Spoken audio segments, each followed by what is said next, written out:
in 2025, 2026, if all your earnings is coming from agriculture, you are in trouble. You are setting yourself up.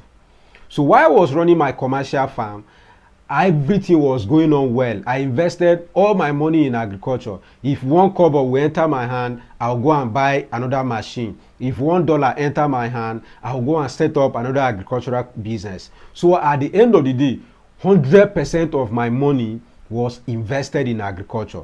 So when crisis hit my agricultural business, I lost everything. I was on 0 naira. I could not pay my debts. I could not feed my family. I could not pay my house rent. In fact, it was my mom who had to sell cassava to send me money to pay my house rent. That was how low I went. From someone who was making sales in millions every month, I got to a point where, because that source of income was struck, I had nowhere to earn money. My house rent at that time was 350,000. I could not pay. I think, no, 500,000. I could not pay. I have to relocate to a very somehow area and then manage to pay I think 200,000. And even the 200,000, my mom had to send me the money to pay. So why I'm making these videos is because many young farmers, we use the passion we have for agriculture to invest all that we have into agriculture. It's good, but it's not proper.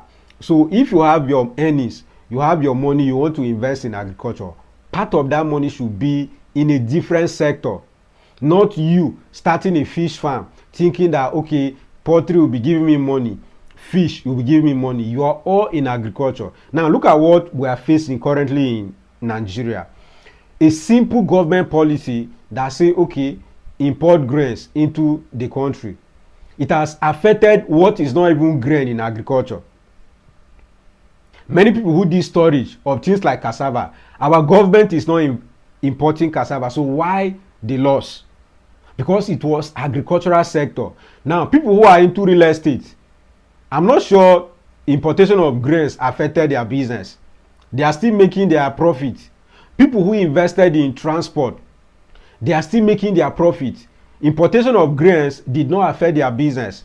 People who invested in maybe education, like having schools, they are still making their money because the importation of grain did not affect them. But we who are in agriculture, whether you are into livestock farming, whether you are into buying and selling, whether you are into processing, that single policy affected everybody. Now, I'm into rice processing and I work with a lot of factories in northern Nigeria, and I can tell you, many of those factories are down. Recently, I visited one. All